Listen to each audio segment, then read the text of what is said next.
Kamalapur railway স্টেশনে আসন্ন ঈদে ঘরমুখী মানুষের নিরাপদ যাত্রা নিশ্চিতে র্যাবের বিভিন্ন পদক্ষেপ নিয়ে জানাচ্ছেন সংস্থাটির আইন ও গণমাধ্যম শাখার পরিচালক কমান্ডার আরাফাত ইসলাম। সরাসরি যাব সেখানে। আমাদের আর থাকবে না। আমরা আমাদের নজরদারি এবং আমাদের গোয়েন্দা এবং নজরদারি আমরা বৃদ্ধি করেছি। আমরা স্ট্যাটিক এবং মোবাইল পেট্রোল চালু রেখেছি। এছাড়া ব্যাটালিয়ন সমূহ রেল স্টেশন, লঞ্চ টার্মিনাল, বাস টার্মিনালগুলোতে প্রয়োজন অনুসারে তারা বিভিন্ন রকমের ওয়াচ টাওয়ার এবং সাপোর্ট সেন্টার তৈরি করেছে এবং র্যাবের স্ট্যাটিক এবং মোবাইল টিম কাজ করে যাচ্ছে। আমি অনুরোধ করব সম্মানিত যাত্রী সকলকে, তাদের যে কোনো অভিযোগ আমাদের র্যাব সদস্যদের কাছে এসে জানালে আমরা অত্যন্ত দ্রুত সেই ব্যাপারে আমরা অ্যাকশন নিব। এ ব্যাপারে রেল কর্তৃপক্ষ আমাদের সাথে আন্তরিক এবং তারাও এই ধরনের সহায়তা প্রদান করে যাচ্ছে। যাত্রাপথে সকল সদস্যদের হয়রানি যাতে না হয়, বিশেষ করে নারী যে যাত্রী সকল আছেন তাদের হয়রানি, যে কোনো ধরনের অভিযোগ আমাদের র্যাবের কাছে পৌঁছে দিতে হবে এবং আমরা ইনশাআল্লাহ আপনাদের সেবায় আমাদের লোকজন কাজ করে যাবে। আমি আরও একটি কথা আপনাদেরকে সতর্ক করতে চাই, সম্মানিত যাত্রী সকলকে, যে বিভিন্ন অজ্ঞান পার্টি, মলম পার্টি এবং অন্যান্য যে সকল ছিনতাইকারী আছে তাদের বিরুদ্ধে আমাদের গোয়েন্দা নজরদারি অব্যাহত আছে। তবে আপনারা অযাচিতভাবে কোনো অপরিচিত মানুষের সাথে সখ্যতা গড়ে তুলবেন না এবং যাত্রাপথে কারো কাছ থেকে কোনো ধরনের খাবার গ্রহণ কিংবা এরকম সখ্যতা যদি কেউ আপনাদের সাথে তৈরি করে সে ব্যাপারে আপনারা সতর্ক থাকবেন। এবং আমরা এরই পাশাপাশি দূরপাল্লার যাত্রায় মহাসড়কে 2 চাকার যানবাহন এবং 3 চাকার যে যানবাহনগুলি আছে সেগুলো এড়িয়ে চলার জন্য পরামর্শ দিচ্ছি এবং আপনারা আপনাদের যাত্রা নিরাপদ হোক, আপনাদের ঈদ সুন্দর হোক এবং নিরাপদে আবার আপনারা কর্মস্থলে ফিরে আসুন। আমাদের নিরাপত্তার জন্য আমাদের বিভিন্ন জায়গায় যে চেকপোস্ট এবং অবজারভেশন পোস্টগুলো আছে সেখানে সার্বক্ষণিক আমাদের র্যাব সদস্যগণ তাদের দায়িত্ব পালন করে যাবে। এ ব্যাপারে আমরা অত্যন্ত আন্তরিক এবং সতর্ক।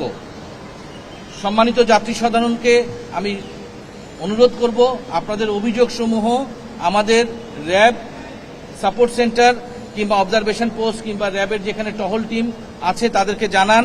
আমরা অতি দ্রুততার সাথে আপনাদের সহায়তা এগিয়ে আসব। আপনাদের সকলের ঈদ যাত্রা শুভ হোক, নিরাপদ হোক, আনন্দপূর্ণ হোক। সকলকে ঈদ মুবারক। ধন্যবাদ সবাইকে। প্রিয়জনদের সাথে ঈদ উদযাপনে রাজধানী ছাড়ছে নগরবাসী। সকাল থেকে রেলওয়ে স্টেশন ও বাস টার্মিনালগুলোয় রয়েছে যাত্রীদের ভিড়। কর্মদিবস হওয়ায় পরিবারের সদস্যদের আগেই পাঠিয়ে দিচ্ছেন অনেকে। এছাড়া ছুটি শুরু হওয়ায় শিক্ষার্থীদেরও ভিড় বেড়েছে। সকালে কমলাপুর রেলওয়ে স্টেশনে দেখা যায় যাত্রীদের চাপ। বসার জায়গা না পেয়ে প্ল্যাটফর্মে দাঁড়িয়ে ট্রেনের জন্য অপেক্ষা করতে দেখা যায় অনেক যাত্রীদের। কর্তৃপক্ষ জানিয়েছে টিকিট ছাড়া কাউকে প্ল্যাটফর্মে ঢুকতে না দেওয়ায় এবারের ঈদ যাত্রা স্বস্তিদায়ক। এদিকে ভোর থেকেই রাজধানীর মহাখালী, গাবতলী, সায়দাবাদ সহ সব বাস টার্মিনালে বেড়েছে যাত্রীদের ভিড়। বিকেলে এই ভিড় আরও বাড়ার আশা পরিবহন সংশ্লিষ্টদের। এদিকে যাত্রীর চাপ বাড়ায় টার্মিনালগুলোর আশপাশের সড়কে দেখা দিয়েছে যানজট।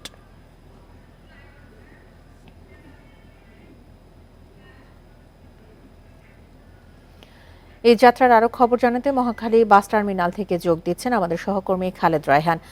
রায়হান, মহাখালী বাস টার্মিনালে যাত্রীদের চাপ কেমন দেখছেন? কোনো অভিযোগ রয়েছে কিনা যাত্রীদের? দেখুন, যাত্রীদের বেশ চাপ রয়েছে এই মহাখালী টার্মিনালে। সকাল থেকেই আমরা দেখছি যে যাত্রীদের একটি বলা যায় যে উপচে পড়া ভিড় এই টার্মিনালে রয়েছে। যেহেতু রবিবার থেকে সরকারি ঈদ শুরু হয়েছে, সরকারি ছুটি শুরু হলেও কিন্তু মাঝখানে শুক্রবার শনিবার পড়ে গেছে, যার ফলে কেউ যদি গতকালকে যারা আসলে ছুটি পেয়ে গেছেন, শিক্ষার্থী যারা আছেন তারা কিন্তু ছুটি পেয়ে যাওয়ার কারণে আজকে সকাল থেকে আমরা দেখছি যে বিভিন্ন টার্মিনালগুলোতে যাত্রীদের ভিড় রয়েছে। মোটামুটি সকাল থেকেই তারা কিন্তু বাড়িতে বা নিজের গন্তব্যে যাওয়ার উদ্দেশ্যে তারা টার্মিনালগুলোতে এসে ভিড় করছেন এবং সকাল থেকে আমরা দেখেছি একটির পর একটি বাস তারা কিন্তু যাত্রী নিয়ে এখান দিয়ে যাচ্ছেন এবং এই পুরো মহাখালীর টার্মিনালেই আমরা এই একই চিত্র দেখতে পাচ্ছি যে সকাল থেকে মোটামুটি 6:30টার পর থেকেই এই যে টার্মিনাল সেখানে কিন্তু যাত্রীদের ভিড় রয়েছে। এখান থেকে আপনি নিশ্চয়ই জানেন যে দেশের প্রায় 13 থেকে 14টি জেলার বাস এখান থেকে ছেড়ে যায়, যার ফলে এখানে যাত্রীদের এমনিতেও একটি চাপ বেশি থাকে। ভাড়ার বিষয়ে যেটি বলা হচ্ছে যে এখন পর্যন্ত আমরা সুনির্দিষ্ট তেমন কোনো অভিযোগ পাইনি যে অতিরিক্ত ভাড়া নেওয়া হচ্ছে। আজকে যেই যারা যাত্রীরা যাচ্ছেন তারা কিন্তু মূলত আগে থেকেই টিকিট কাটা যাত্রীরাই যাচ্ছেন, কারণ আগে থেকেই এই টিকিট দেওয়া হয়েছিল। অনেকে এখান থেকে এসেও সরাসরি বাসে উঠছেন, তবে সেক্ষেত্রে অতিরিক্ত ভাড়া কোনো আমরা কিন্তু এখন পর্যন্ত অভিযোগ পাইনি। তবে অনেকেই বলছে যারা দীর্ঘক্ষণ দাঁড়িয়ে থেকে তারা বাস পাচ্ছে না, তারা নির্দিষ্ট যেই জায়গায় যেতে চাচ্ছেন সেই বাস পাচ্ছে না, তেমন অভিযোগ মাঝে মাঝে কিন্তু অনেকেই করছেন। তবে ভাড়ার বিষয়ে কোনো অভিযোগ এখনো পর্যন্ত আমরা পাইনি। এই মহাখালী টার্মিনালের আশেপাশে কিছুটা যানজট আমরা পরিলক্ষিত করেছি, যে যেহেতু অনেক বাহন একবারে ছেড়ে যাচ্ছে এবং অনেক বাহন অপেক্ষা করছে, সেটি মিলে কিছুটা যানজটের টার্মিনাল এলাকা কেন্দ্রিক এবং এর ঠিক পাশেই একটি পশুর হাট রয়েছে, যার ফলে সড়কে একটি যানজট আমরা দেখতে পাচ্ছি সকাল থেকে, যেটি এখনও রয়েছে। এবং যেহেতু আজকেও বেশ কিছু অফিস আদালত যেহেতু খোলা রয়েছে, যার ফলে সেই জন্য অনেকে অফিসে যাচ্ছে এবং অফিসগামী মানুষের কিছুটা ভোগান্তি রয়েছে। আপনি দেখতে পাচ্ছেন যে কী পরিমাণে লাইন, তারা কিন্তু এখানে টিকিটের জন্য অপেক্ষা করছেন। আজকে যারা যেতে চাইছেন একেবারে স্টেশনে এসেই তারা টিকিট নিয়ে এখান থেকে যাওয়ার পরিকল্পনা করেছেন, যার ফলে যারা আগে থেকে টিকিট কেটে আসেননি আজকে টিকিট কাটতে চাচ্ছেন তাদের কিছুটা ভোগান্তিতে আসলে পড়তেই হয়েছে, কারণ টিকিট পেতে তাদের কিছুটা সময় লাগছে। সব মিলে বলা যায় যে অতিরিক্ত ভাড়ার অভিযোগ এখনো পর্যন্ত এই জায়গাটিতে পাওয়া যায়নি এবং সকাল থেকে যাত্রীদের উপচে পড়া ভিড়, যেহেতু রবিবার থেকে ছুটি, তবে শুক্র শনি মাঝখানে পড়ে যায় অনেকেই কিন্তু আজকেই রাজধানী ছাড়ার চেষ্টা করছেন। মহাখালী বাস টার্মিনাল থেকে জানাচ্ছিলেন আমাদের সহকর্মী খালেদ রায়হান। ইতোমধ্যে আমাদের সঙ্গে ঈদযাত্রার আরও খবর জানাতে কমলাপুর রেলওয়ে স্টেশন থেকে যোগ দিয়েছেন আমাদের সহকর্মী আলামিন হোসেন। যাচ্ছি তার কাছে। আলামিন, কমলাপুর রেলওয়ে স্টেশনে আজকে যাত্রীদের চাপ কেমন দেখছেন? কোনো ট্রেন কি দেরিতে ছাড়ছে কিনা? কোনো অভিযোগ আছে যাত্রীদের? এখন পর্যন্ত রাজশাহীগামী ধূমকেতু এর মধ্য দিয়ে আসলে দ্বিতীয় দিনের যে যাত্রা ট্রেনের সেটা শুরু হয়েছে। গতকালকে বিলম্ব থাকলেও বেশ কিছু ট্রেন গতকালকে নির্ধারিত সময় ছেড়ে দিতে না পারলেও এখনকার যেটি আমরা দেখেছি যে সকাল থেকে যে বিভিন্ন জায়গার যে ট্রেন সেগুলো একদম ঠিকঠাক সময় যাচ্ছে, অর্থাৎ নির্ধারিত সময় যাচ্ছে। আমি যদি একটু দেখাতে চাই যে স্বাভাবিক সময়ে এর চেয়ে কিছুটা যাত্রী বেশি রয়েছে। যাত্রীদের সাথে আমরা কথা বলেছি, তারা যেটি বলছেন যে এবার আসলে তারা খুব একটা ভোগান্তিতে পড়তে হয়নি। এখন পর্যন্ত ধূমকেতু রাজশাহীগামী সকাল 6টায় ছেড়ে গিয়েছে নির্ধারিত টাইমে। পর্যটক এক্সপ্রেস কক্সবাজারের উদ্দেশ্যে 6:30টায়, পারাবাদ সিলেট 6:30টায়, সোনার বাংলা চট্টগ্রামগামী 7টায়, 11 সিন্ধু কিশোরগঞ্জ 7:15, তিস্তা দেওয়ানগঞ্জগামী 7:30, মহানগর প্রভাতী চট্টগ্রাম 7:45 ছেড়ে গেছে। এখন পর্যন্ত একটি ট্রেনও বিলম্ব হয়নি, অর্থাৎ নির্ধারিত সময়ই প্ল্যাটফর্ম এসেছে এবং যাত্রী নিয়ে তারা বিভিন্ন গন্তব্যে ছেড়ে গিয়েছে। এখন পর্যন্ত রেলওয়ের পক্ষ থেকে 3 দফা, অর্থাৎ টিকিট যার ভ্রমণতা সেটি নিশ্চিত করতে 3 দফায় তারা সেটি ব্যবস্থা নিয়েছেন। সুন্দরবন এক্সপ্রেস খুলনাগামী সেটিও আসলে নির্ধারিত সময় 8:15 ছেড়ে গিয়েছে। মহুয়া কমিউটার যেটি মোহনগঞ্জগামী সেটিও 8:15 ছেড়ে গিয়েছে। বুড়িমারি এক্সপ্রেস ছেড়ে গেছে নির্ধারিত সময়। Karnaphuli commuter, Rangpur express. এর বাইরে টিকিটের কালোবাজারি রোধে এখানে র্যাব সহ রেলওয়ের যে নিরাপত্তা বাহিনী রয়েছে, আরএনবি, রেলওয়ে পুলিশ সহ তারা আসলে কাজ করছেন। আমরা যেটি দেখি যে ঠিকঠাক মতো চললেও ঈদ ছুটির একদম ঠিক আগ মুহূর্তে, অর্থাৎ ছুটি হওয়ার পরে, বিশেষ করে শ্রমিক বা গার্মেন্টস সেক্টর বন্ধ হয়ে যাওয়ার পরে এক রকমের অরাজক পরিস্থিতির মধ্যে দিয়ে আসলে ট্রেনের যাত্রা শুরু হয়। সেক্ষেত্রে তাদের কোনো পরিকল্পনা, নির্দেশনা কোনো কিছুই কাজে আসে না, ছাদে উঠে ভ্রমণ করে। এখন পর্যন্ত পরিস্থিতি ঠিক আছে, তবে জটিলতা এড়াতে উত্তরবঙ্গগামী যে সমস্ত ট্রেনগুলো রয়েছে সেগুলো আসলে বিমানবন্দর স্টেশনে থামবে না, সরাসরি এখান থেকে যাত্রী উঠে তারা বিভিন্ন গন্তব্যে যাবে। এখন পর্যন্ত যাত্রীদের কাছ থেকে আমরা বেশ কয়েকজন যাত্রীর সাথে কথা বলেছি, ভোগান্তির কোনো চিত্র পাইনি। 3 জায়গায়, অর্থাৎ প্রথমে আপনাকে কমলাপুরে ঢুকতে হলে 3 জায়গায় আপনাকে টিকিট প্রদর্শন করতে হচ্ছে, এরপর মূল প্ল্যাটফর্মে আপনি আসলে ঢোকার সুযোগ পাচ্ছেন। এখন এটি ঠিক আসলে কতক্ষণ পর্যন্ত তারা ধরে রাখতে পারে এই নির্দেশনা বা এই কার্যক্রম, সেটা আসলে দেখার বিষয়। আর আজকে যেহেতু অফিস রয়েছে, আজকেই পরেই মূলত সরকার যে ছুটি, শুক্র শনি, তারপরে ঈদের ছুটি শুরু হবে, সেক্ষেত্রে বিকেলের দিকে উপচে পড়া ভিড় কমলাপুর সহ বিভিন্ন স্টেশনগুলোতে বাড়তে পারে, তেমনটাই বলছেন রেলওয়ে সংশ্লিষ্টরা। কমলাপুর রেলওয়ে স্টেশন থেকে ঈদ যাত্রার সবশেষ তথ্য জানাচ্ছিলেন আমাদের সহকর্মী আলামিন হোসেন। টাঙ্গাইলের এলেঙ্গা থেকে বঙ্গবন্ধু সেতু পর্যন্ত 13.5 কিলোমিটার পথ এখনও দুর্ভোগের কারণ। কয়েকবার সময় বাড়িয়েও রাস্তাটি 4 লেনে উন্নীতকরণ শেষ হয়নি 5 বছরে। ফলে এবারও ঈদযাত্রায় যানজটের সংখ্যায় চালক যাত্রীরা। যদিও মহাসড়কে যানবাহন চলাচল নির্বিঘ্ন রাখতে নানা পদক্ষেপের কথা জানিয়েছে পুলিশ। ঢাকা টাঙ্গাইল মহাসড়কে 4 লেনের সুবিধা নিয়ে উত্তরবঙ্গগামী যানবাহন নির্বিঘ্নে পৌঁছায় এলেঙ্গা পর্যন্ত, কিন্তু বঙ্গবন্ধু সেতু পর্যন্ত 4 লেন প্রকল্প কয়েকবার সময় বাড়িয়েও শেষ হয়নি 5 বছরে। ঈদুল আজহায় বিপুল সংখ্যক পশুবাহী ট্রাক চলাচল করে এই পথে। তার উপর ঘরমুখী মানুষের চাপে 13.5 কিলোমিটার এই পথ হয়ে ওঠে ভোগান্তির কারণ। কুরবানির ঈদ সেই হিসাবে গরুর গাড়ি ঢুকবে, সেই হিসাবে যানজট হবে। একটু জাম লাগলে অন্য গাড়ির ড্রাইভার দেয় ড্রাইভার ঢুকা দেয়। ঠিকাদারি প্রতিষ্ঠানের দাবি, নির্মাণাধীন 13 কিলোমিটারের মধ্যেই 8 কিলোমিটারে 4 লেনের সুবিধা দেওয়া হবে। এতে যান চলাচল অনেকটাই সহনীয় থাকবে। খুব দ্রুত গতিতে কাজ চলছে, ইনশাল্লাহ খুব শীঘ্রই আমরা আরও 4 কিলোমিটার রাস্তার কাজ সম্পূর্ণ করে ফেলব বলে আশা করছি। এবছর ঘরমুখী মানুষ খুব স্বাচ্ছন্দ্যে ঈদ করবে বলে আমরা আশা করছি। এরই মধ্যে যানজট প্রবণ এলাকা চিহ্নিত করেছে পুলিশ।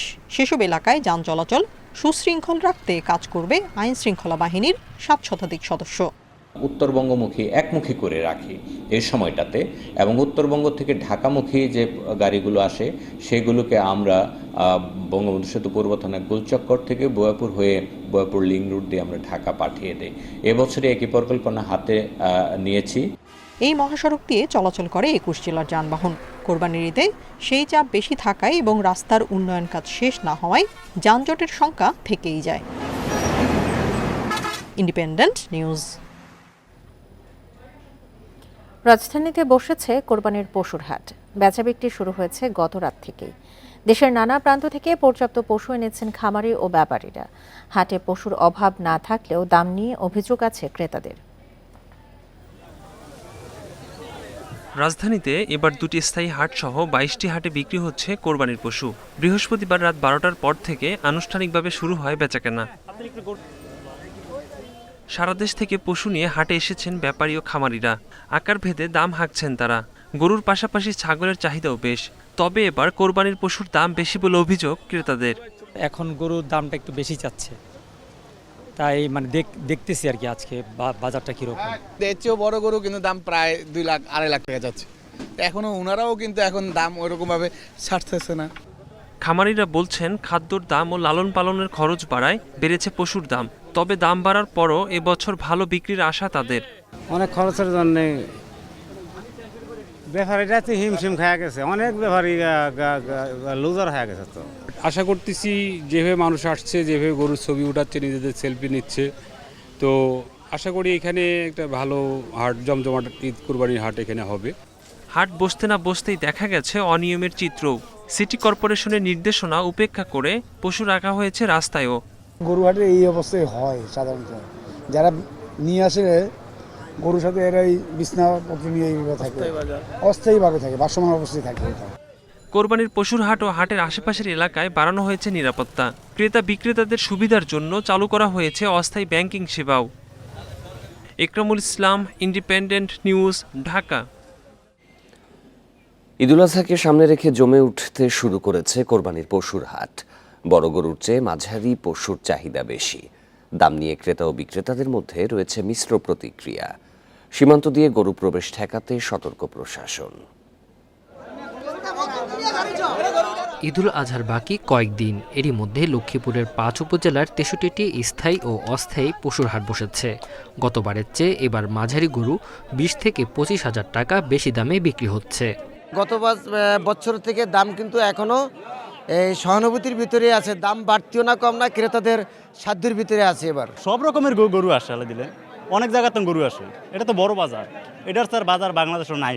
পার্বত্য জেলা খাগড়াছড়িতে 52টি স্থানে বসেছে পশুর হাট। স্থানীয় চাহিদা মিটিয়ে পশু যাচ্ছে দেশের বিভিন্ন প্রান্তে। তবে যশোরের শার্শার 7 মাইল পশুর হাট এখনো জমেনি।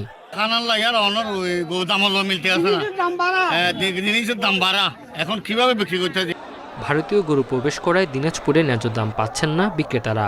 অন্যদিকে ক্রেতারা বলছেন বাজারে গরু ও মহিষের দাম বেশি। গরু কিনা সম্ভব হবে কিনা জানি না, তবে আশা রাখি সামনে ঈদ গরু তো অবশ্যই কিনতে হবে। ইন্ডিয়ান গরু ঢুকছে, এর জন্য দেশি গরুর চাহিদা কম, বাজার খারাপ, গরু বেচতে পারছি না। ভারতীয় গরুর কারণে প্রান্তিক খামারিরা যাতে ক্ষতিগ্রস্ত না হয় সেই বিষয়ে সজাগ থাকার কথা জানিয়েছে প্রশাসন। ভারতীয় কোনো গরু এখানে প্রবেশ করছে না। আমরা বিজিবি বা প্রশাসনের সাথে আমরা একাধিক বৈঠক করেছি এবং তারা আমাদেরকে আশ্বস্ত করেছে।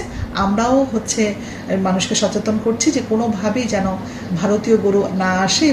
ঈদ ঘনিয়ে আসার সাথে সাথে হাট আরও জমে উঠবে বলে আশা বিক্রেতাদের। Tanzil Hasnat, independent news. পশুর হাট পরিস্থিতির খবর জানাতে এবার চট্টগ্রাম থেকে যোগ দেবেন সহকর্মী আহসান রিটন।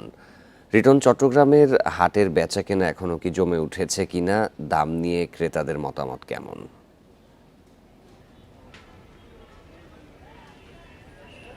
না, এখনো পর্যন্ত আসলে চট্টগ্রামে পশুর হাটগুলোতে আসলে যে জমজমাট অবস্থা থাকার কথা সেটি এখনো হয়ে ওঠেনি। আমরা গতকালকে এবং আজকে নগরীর বেশ কয়েকটি বাজারে ঘুরেছি। আমরা এই মুহূর্তে চট্টগ্রামের একেবারে ঐতিহ্যবাহী চট্টগ্রামের বিবিরহাট গরুর বাজারে আছে। আপনি দেখতে পাচ্ছেন এখানে অসংখ্য গরু আসলে সারিবদ্ধভাবে বেঁধে রাখা হয়েছে, কিন্তু সেই তুলনায় ক্রেতার সংখ্যা একেবারে কম। তবে একটি বিষয় হচ্ছে আজকে যেহেতু এখন সকালবেলা, সেই কারণে ক্রেতার সংখ্যা কিছুটা কম হবে, এটা খুব স্বাভাবিক। কিন্তু আমরা গতকালকে চট্টগ্রামের সাগরিকার বাজারে গিয়েছিলাম সন্ধ্যার দিকে, সেখানেও আসলে কাঙ্ক্ষিত যে ক্রেতা তার হদিস আমরা, অর্থাৎ তেমন ক্রেতার আমরা পাইনি, আনাগোনা পাইনি। এবং এই একটি কারণে এখানে যারা বিক্রেতা রয়েছেন, যারা ক্রেতা রয়েছেন, তারা বিশেষ করে বিক্রেতা যারা রয়েছেন তারা বলছেন আসলে কাঙ্ক্ষিত ক্রেতার দেখা না পাওয়াতে তারা এক ধরনের হতাশার মধ্যে আছে এবং তারা ধারণা করছেন যেহেতু হাতে আরও 3 থেকে 4 দিন সময় আছে, সঙ্গত কারণে তারা হয়তো আজকে বিকেল থেকে হয়তো কাঙ্ক্ষিত যে ক্রেতা সেই তাদের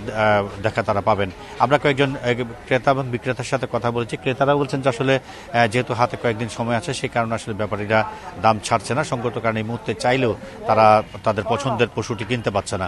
আবার বিক্রেতা যারা রয়েছেন তারা বলছেন যে আসলে অন্যান্য বছরের তুলনায় এবার পশু খাদ্যের দাম থেকে শুরু করে অনেকগুলো বিষয় রয়েছে যেগুলোর কারণে পশু তাদেরকে চড়া দামে বিক্রি করতে হয়েছে। এর মধ্যে একটি বিষয় হচ্ছে সাম্প্রতিক সময় যে ঘূর্ণিঝড় হলো রিমেল, সেই রিমেলের কারণে দেশের অনেক জায়গায় অনেক খামারে অসংখ্য গবাদি পশু মারা গেছে এবং সেই কারণেও পশুর কিছু সংকট রয়েছে। পাশাপাশি ভারত থেকে পশু আনতে যে একটি নিষেধাজ্ঞা রয়েছে সেই কারণেও গরুর কিছুটা সংকট আছে এবং সেই একই কারণে পশুর দাম এবার কিছুটা বাড়তি। চট্টগ্রামে আমরা যেটি জানি যে সেটি হচ্ছে অন্তত 8,85,000 মতো বেশ কম কিছু পশুর চাহিদা রয়েছে কুরবানিতে।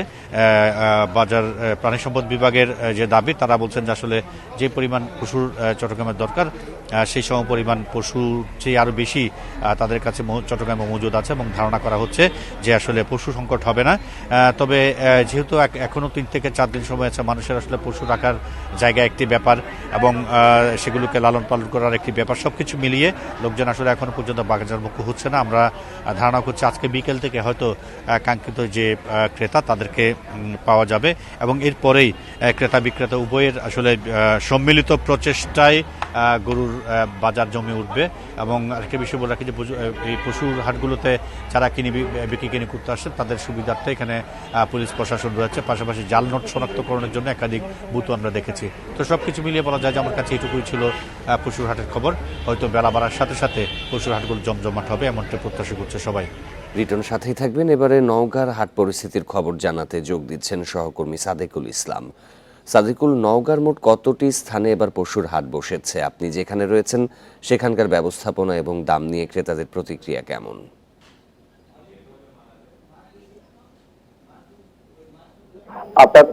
আপনি জানেন যে সীমান্ত জেলা নওগাঁয় এবছর কিন্তু আপনার 29টি পশুর হাটে কিন্তু গবাদি পশু বেচা কেনা চলছে কুরবানি উপলক্ষে। কিন্তু আমরা যেটি লক্ষ্য করেছি যে এইখানে এই মফস্বল এলাকা হিসাবে পরিচিত এই পশুর হাটগুলো কিন্তু 12টার পর, অর্থাৎ দুপুর 12টার পর কিন্তু সেখানে পশু উঠতে শুরু করে। এবং আমি যে হাটটিতে রয়েছে আপনি দেখবেন যে এখন অন্যান্য পণ্যের বেচা কিনা চলছে, কিন্তু এখনো গবাদি পশু কিন্তু এখানে নিয়ে আসা হয়নি। এখানকার ইজারাদার আমাকে যেটি জানিয়েছেন যে আসলে আমাদের এই হাটগুলো লাগে মোটামুটি 12টার পর থেকে, আর জমে ওঠে প্রায় বেলা 2টার পর থেকে। এখন আপনি তেমন কোনো কিছু দেখানোর নেই।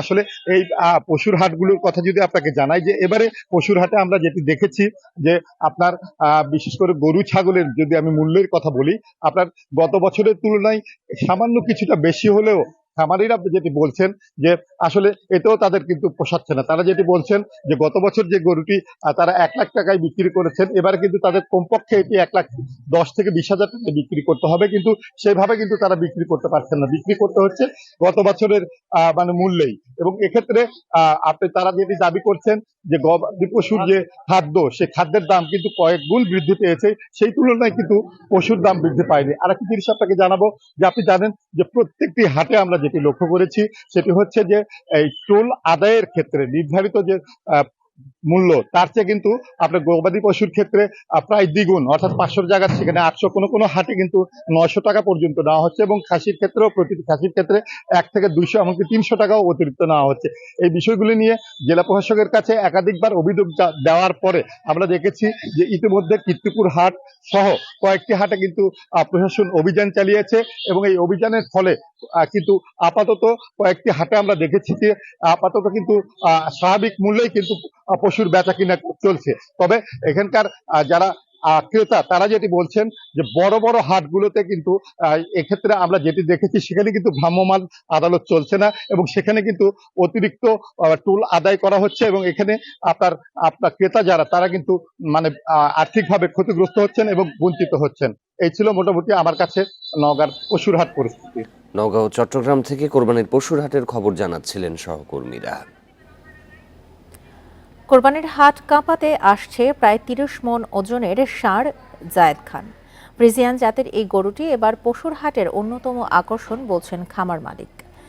কয়েকদিন পরেই তোলা হবে গাবতলী হাটে। এরই মধ্যে দূর দূরান্ত থেকে খামারির বাড়িতে মানুষ আসছেন ষাঁড়টি দেখতে। গাজীপুর সিটি কর্পোরেশনের কাউলতি এলাকার বাসিন্দা আক্তার হোসেন স্থানীয় কৃষকদের কাছ থেকে কিনে গত 1 বছর ধরে লালন পালন করেছেন ফ্রিজিয়ান জাতের একটি ষাঁড়। অন্য গরু বা মানুষ দেখলে দিগবাজি দিতে চায় ষাঁড়টি। এমন চঞ্চল স্বভাবের কারণে এর নাম রাখা হয় জায়েদ খান। এরই মধ্যে গরুটিকে দেখতে অনেকে ভিড় করছেন। গরুটা দেখতে এসেছি, জায়েদ খান বড় গরু, অনেক গরুটা ভালো লাগছে দেখতে। এত বড় একটা গরু পালছে, ঈদের সময় বিক্রি করব। আমাদের অনেক ভালো লাগে, এত বড় গরু আমরা দেখি নাই কখনো। এই গরুটার নাম রাখছে তার এই গরুর যে মালিক তার ছেলে জাহিদ খান। প্রতিদিন গরুটিকে ঘাস, খড় ও দানাদার 1,500 টাকার খাবার খাওয়ানো হয়। অস্বাস্থ্যকর ও মানুষের জন্য ক্ষতিকর কোনো কিছুই এটিকে খাওয়ানো হয় না। আমি অনেক ভালোবাসি, হ্যাঁ স্টাইল খুব ভালো লাগে, তাই ভালোবাসে গরুর নামটা জায়েদ খান রাখছি। প্রত্যেকদিন মানে সকালবেলা খের ঘাস এগুলো কেটে দেওয়া হয় যাতে গরু ভালোভাবে খেতে পারে। খামারি আক্তার হোসেন জানান, ঈদে বিক্রির জন্য ষাঁড়টিকে গাবতলী পশুর হাটে নেওয়া হবে। বর্তমানে এর ওজন প্রায় 30 মণ। ফ্রিজিয়ান জাত গরু, খুব ভালো গরু। আশা করি এটা ওজন 30 মণ হবে। যার পছন্দ হবে আপনার তার নগের আলোচনার মাধ্যমে আমি এটা বিক্রি করে দেব। ঈদের মধ্যে আমার আশা আছে। ষাঁড় জায়েদ খানের দাম হাঁকা হচ্ছে 8.5 লাখ টাকা। Independent news. 6 ঘন্টার মধ্যে উত্তর আর 24 ঘন্টার মধ্যে দক্ষিণ সিটি কোরবানির বর্জ্য অপসারণ হবে, এমন ঘোষণা ঢাকা 2 মেয়রের। ঈদের সময় স্বাভাবিকের চেয়ে 42,000 মেট্রিক টন বর্জ্য বেশি তৈরি হয়। ঈদের দিন দুপুর 2টা থেকে 2 সিটির প্রায় 20,000 কর্মী কাজ শুরু করবে। ব্যবস্থাপনা সুষ্ঠু করতে নগরবাসীকে আগেই দেয়া হবে 11,60,000 পলি ব্যাগ। পশু কোরবানির পর সবচেয়ে বড় চ্যালেঞ্জ বর্জ্য অপসারণ। গেল কয়েক বছর ধরে 24 ঘন্টার মধ্যে রাজধানী পরিচ্ছন্ন করার কাজ সফলভাবেই করেছে 2 সিটি কর্পোরেশন। বর্জ্য ব্যবস্থাপনা সুষ্ঠু করতে গেল 2 বছর কোরবানির স্থান নির্দিষ্ট করে দিয়েছিল উত্তর সিটি কর্পোরেশন। তবে কাঙ্ক্ষিত সাড়া না পাওয়ায় এবার সে বিষয়টি শিথিল থাকছে। উত্তর সিটিতে দিনে 3,500 মেট্রিক টন বর্জ্য হলেও কোরবানির সময় তা বেড়ে দাঁড়ায় প্রায় 20,000 মেট্রিক টনে। বর্জ্য অপসারণের সব ওয়ার্ডে থাকবে পর্যাপ্ত সরঞ্জাম। 6 ঘন্টার মধ্যে শেষ করা হবে পুরো কাজ। পরিচ্ছন্নতার জন্য দেয়া 10,40,000 পলিব্যাগ ব্যবহার নিশ্চিত করা গেলে ব্যবস্থাপনা অনেকটাই সহজ হবে বলে মনে করে ডিএনসিসি। আমাদের যারা কনজারভেন্সি ইন্সপেক্টর যারা আছে তারা তার ওয়ার্ডের প্রতিটি জায়গায় কথা বলছেন। আমরা কল্যাণ সমিতির সাথে কথা বলছি, সোসাইটিগুলি যেগুলি আছে তাদের সাথে কথা বলছি, যাতে করে এই ব্যাগটির ব্যবহার যাতে করে হয়। এবং আগের চেয়ে আমরা চাই যে ধাপে ধাপে আমাদের যে ঘাটতিগুলি গতবার রয়েছিল আরও বেশি কিভাবে এটা জনগণের কাছে পৌঁছে দেওয়া যায়। হাটের বর্জ্য পরিষ্কারের জন্য আলাদা টিম করেছে ঢাকা দক্ষিণ সিটি কর্পোরেশন। তারা বলছে 24 ঘন্টার মধ্যে সরানো হবে কোরবানির বর্জ্য। নাগরিকদের দেওয়া হয়েছে 1,20,000 ব্যাগ। আমরা তো আসলে নির্দিষ্ট স্লটার হাউস মানে কুরবানির জায়গা আমরা করতে পারি না আমাদের ইয়ের কারণে। এটা যদি আমরা করতে পারতাম তাহলে এই বর্জ্যটা আরও অনেক সহজে আমরা অপসারণ করতে পারতাম। যেই ব্যাগটা আমরা দিচ্ছি সেটার মধ্যে যাতে বর্জ্যটা রেখে দেয়, আদারওয়াইজ অন্যভাবে রাখলে সেটা কিন্তু অপসারণে সময় লাগবে। এখন আপনার এই যে যদি ছড়ায় ছিটিয়ে রেখে দেয় সেটাকে ওয়াশ আউট করতে কিন্তু অনেক সময় লাগবে। দক্ষিণ সিটিতে স্বাভাবিক সময়ে 3,000 হলেও কোরবানির বর্জ্য তৈরি হয় অতিরিক্ত 22,000 মেট্রিক টন। 2 দিনের মধ্যে কোরবানি শেষ করার আহ্বান জানিয়েছে 2 সিটি কর্পোরেশন। বনি ইবনে কামাল, ইন্ডিপেন্ডেন্ট নিউজ, ঢাকা।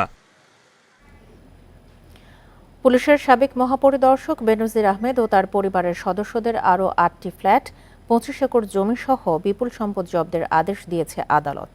এদিকে বেনজিরের বিরুদ্ধে অভিযোগের দায় স্বরাষ্ট্র মন্ত্রণালয়ের নেয়ার সুযোগ নেই বলে জানিয়েছেন স্বরাষ্ট্রমন্ত্রী। বুধবার সচিবালয়ে তিনি বলেন, আইজিপি থাকাকালে বেনজিরের বিরুদ্ধে কোনো অভিযোগ আসেনি। বুধবার বিকেলে দুর্নীতি দমন কমিশনের আবেদনের প্রেক্ষিতে সাবেক পুলিশ প্রধান বেনজির আহমেদ ও তার পরিবারের সদস্যদের সম্পদ জব্দের নির্দেশ দেয় ঢাকা মহানগর বিশেষ দায়রা জজ আদালত। সাবেক এই পুলিশ প্রধানের নিজের ও তার পরিবারের জব্দ সম্পত্তির মধ্যে রয়েছে রূপগঞ্জে 24 ও উত্তরায় 3 কাঠা এবং বান্দরবনে 24 একর জমি, বাড্ডায় 2টি ও আদাবরে 6টি ফ্ল্যাট। আছে সিটিজেন টেলিভিশন ও টাইগার অ্যাপারেলসের আংশিক মালিকানা। রূপগঞ্জের 24 কাঠার একটা সম্পত্তি এবং উত্তরায় 3 কাঠার একটি প্লট এবং ওনার স্ত্রীর নামে 6টি ফ্ল্যাট। বান্দরবন সদর মৌজায় ওনার 25 একর সম্পত্তির একটা লিজ সম্পত্তি, সেই সম্পত্তিটাও আমরা ক্রয় করেছি। বেনজিরের সম্পত্তির বৈধতার বিষয়ে স্বরাষ্ট্রমন্ত্রী জানান, পুলিশের প্রধান থাকার সময় তার বিরুদ্ধে কোনো অভিযোগ আসেনি। পরে অভিযোগ এলে সরকার এ বিষয়ে আইনি ব্যবস্থা নিচ্ছে। যেগুলি আসছে সেগুলি মানে আমরা দেখেছি সঠিকভাবে কাগজপত্র সঠিকভাবে আসছে। এখানে কোনো ভুলভ্রান্তি যদি করে থাকেন সেটার জন্য আপনি যেটা বলছেন যে তদন্ত হচ্ছে সেগুলি দেখবে। আমাদের এখানে দেখার কিছু নেই। এর আগে বেনজিরের সব ব্যাংক হিসাব এবং রাজধানীর মধ্যে গুলশান ও রাজধানীর বাইরে গাজীপুর, গোপালগঞ্জ, মাদারীপুর ও কক্সবাজারের সম্পত্তি জব্দের আদেশ দেয় আদালত। নিয়োগ করা হয় জব্দ সম্পত্তির তত্ত্বাবধায়ক। রিশাদ হুদা, ইন্ডিপেন্ডেন্ট নিউজ, ঢাকা। ফের গোলাগুলি আর মর্টার শেলের শব্দে কেঁপে উঠল টেকনাফের শাহপরী দ্বীপ ও প্রবাল দ্বীপ সেন্ট মার্টিন। মধ্যরাত থেকে থেমে থেমে আসা শব্দে আতঙ্কে 2 দ্বীপের বাসিন্দারা। স্থানীয়রা জানান, মিয়ানমারের মংরু শহরের হাসুরাতা ও মেরুল্লা গ্রাম থেকে ব্যাপক মর্টার শেলের শব্দ শোনা যাচ্ছে। এদিকে মিয়ানমার সীমান্ত থেকে বাংলাদেশের দিকে গুলি চালানোর কারণে 7 দিন ধরে টেকনাফ সেন্ট মার্টিনের যোগাযোগ বন্ধ রয়েছে। এর জেরে ওষুধ, খাবার ও নিত্য প্রয়োজনীয় পণ্যের সংকটে পড়েছেন দ্বীপের প্রায় 10,000 বাসিন্দা। তবে টেকনাফ সেন্ট মার্টিন নৌরুটে চলাচলের বিকল্প রুট খোঁজা হচ্ছে বলে জানিয়েছে জেলা প্রশাসন। এমপি আজিম হত্যার সঠিক তদন্ত চলছে বলে জানিয়েছেন স্বরাষ্ট্রমন্ত্রী আসাদুজ্জামান খান। বুধবার সাংবাদিকদের তিনি বলেন, এই হত্যাকাণ্ডে জড়িতদের খুঁজে বের করা হচ্ছে। এর আগে মন্ত্রীর সাথে সাক্ষাৎ শেষে এমপি আজিমের মেয়ে ডরিন জানান, ডিএনএ টেস্টের জন্য তিনি প্রস্তুত। কলকাতার নিউ টাউনের ফ্ল্যাটে সংসদ সদস্য আনোয়ারুল আজিম হত্যাকাণ্ডের ঘটনায় তোলপাড় পুরো দেশ। এরই মধ্যে ঝিনাইদহ জেলা আওয়ামী লীগের সাধারণ সম্পাদক সাইদুল করিম মিন্টু সহ বেশ কয়েকজনকে আটক করা হয়। এদিকে মিন্টু ষড়যন্ত্রের শিকার দাবি করে মানববন্ধন করেন স্থানীয় আওয়ামী লীগ ও বিভিন্ন সহযোগী সংগঠনের নেতাকর্মীদের একাংশ। বুধবার দুপুরে সচিবালয়ে স্বরাষ্ট্রমন্ত্রীর সাথে সাক্ষাৎ করতে আসেন এমপি আজিমের মেয়ে। সাক্ষাৎ শেষে তিনি জানান, কোনো চাপের মুখে যেন বিচার বাধাগ্রস্ত না হয়। যাদের সাথে এদের কমিউনিকেশন, যাদের সাথে টাকা লেনদেনের কথা হয়েছে, ফোনে কথা হচ্ছে, দেখা করছে, এই যে এইগুলো তদবির, এগুলো করলে তো আসলে মূল যে হত্যাকারী তাদেরকে তো আসলে ছাড়া পেয়ে যাবে, যেটা আমি বলতে পারি। পরে স্বরাষ্ট্রমন্ত্রী জানান, হত্যাকাণ্ডের সাথে যারা জড়িত তাদের প্রত্যেককে খুঁজে বের করা হচ্ছে। কোনো চাপচোপ নাই। আমরা সঠিক পদ্ধতিতে ইনকোয়ারি হচ্ছে এবং আমরা মনে করি ইনকোয়ারিটা হওয়ার পরেই আমরা সব কিছু বলবো, কার উদ্দেশ্য কি ছিল এগুলো সব আমরা পরে জানাবো। এ ঘটনায় 2টি মামলা হয়েছে, একটি কলকাতায়, অন্যটি ঢাকায়। নূরে আলম, ইন্ডিপেন্ডেন্ট নিউজ, ঢাকা। গ্রামীণ টেলিকমের কর্মীদের অর্থ আত্মসাতের মামলায় ডক্টর ইউনূসের বিচার শুরু করেছে আদালত। বুধবার ঢাকার বিশেষ জজ 4-এর আদালতে ইউনূস সহ 14 আসামির বিরুদ্ধে অভিযোগ গঠন করে সাক্ষ্য গ্রহণের তারিখ নির্ধারণ করা হয়। আদালতের আদেশের পর ডক্টর ইউনূস সাংবাদিকদের বলেন, মামলায় জড়িয়ে তাকে হয়রানি করা হচ্ছে। এছাড়া আদালতে অপরাধ প্রমাণের আগেই প্রায় আধা ঘন্টা লোহার খাঁচায় থাকতে হওয়ায় ক্ষোভ জানান এই নোবেলজয়ী। গ্রামীণ ব্যাংকের প্রতিষ্ঠাতা ডক্টর ইউনূস একসময় গণমাধ্যম এড়িয়ে চললেও এখন পরিস্থিতি ভিন্ন। বিভিন্ন মামলায় আদালত অঙ্গনে যাতায়াত বাড়ার সাথে সাথে তিনিও বিভিন্ন বিষয়ে ক্ষোভ ও আক্ষেপ জানাচ্ছেন সাংবাদিকদের। বুধবার গ্রামীণ টেলিকমের শ্রমিকদের 25 কোটি 22 লাখ টাকা আত্মসাৎ ও মানি লন্ডারিংয়ের মামলায় অভিযোগ গঠন করেন ঢাকার বিশেষ জজ সৈয়দ আরাফাত হোসেন। এ সময় প্রায় 20 মিনিট আদালতের লোহার খাঁচায় থাকেন ডক্টর ইউনূস সহ আসামিরা। এতে ক্ষোভ জানিয়ে বিষয়টিকে পশুসুলভ আচরণের সাথে তুলনা করেন ডক্টর ইউনূস। একটা হলো আমি সুদখোর, একটা হলো যে আমি দেশের শত্রু, আমি পদ্মা সেতুর অর্থ আটকে দিয়েছি, আমি চারদিকে ষড়যন্ত্র করে বেড়াই। এগুলো হলো হয়রানি, যে কথার কথা বলেই যাচ্ছে। এটা আমাকে জোর করে গ্রামীণ ব্যাংক থেকে বের করে দেওয়া হলো। এরকম প্রতি বছর নতুন নতুন কাহিনী রচনা হলো, এগুলো তো চলছেই। এই মামলায় সাক্ষী মোট 31 জন। আগামী 15 জুলাই ডক্টর ইউনূসের বিরুদ্ধে প্রথম সাক্ষ্য গ্রহণের দিন ধার্য করেছেন আদালত। মামলায় তাড়াহুড়ো করা হচ্ছে অভিযোগ করে ন্যায় বিচার পেতে উচ্চ আদালতে যাবার কথা জানালেন ডক্টর ইউনূসের আইনজীবী। কোর্টকে অনুরোধ করেছি ন্যায় বিচারের জন্য স্বাভাবিক নিয়মের মাধ্যমে মামলার ডেট দেওয়ার জন্য, দ্রুত গতিতে না দেওয়ার জন্য। তারপরে সরকার পক্ষ বারে বারে চেষ্টা করছে মামলাটাকে অতি দ্রুত সমাপ্তি করার জন্য। এদিকে রাষ্ট্রপক্ষ বলছে, একজন নোবেলজয়ীকে হয়রানি বা অসম্মান করা মামলার উদ্দেশ্য নয়। দুর্নীতির অভিযোগের আইনগত ভিত্তি আছে বলেই অভিযোগ গঠন করেছেন আদালত। বাঘের খাঁচার মধ্যে ওনাকে কোনোদিনই ঢুকানো হয় না।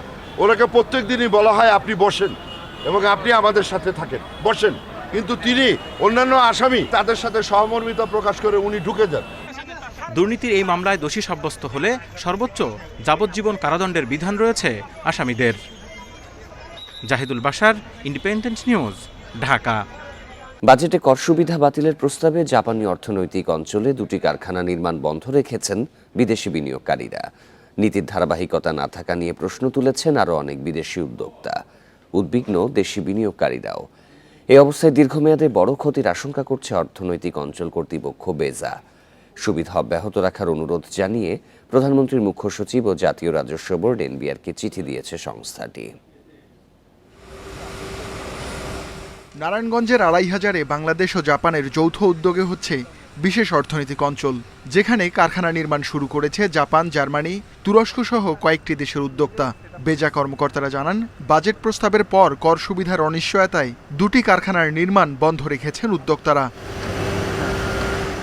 পরিকল্পিত শিল্পায়ন বাড়াতে সারা দেশে সরকারি ও বেসরকারি খাতে 100 অর্থনৈতিক অঞ্চল গড়ে তোলার উদ্যোগ বাস্তবায়ন করছে সরকার।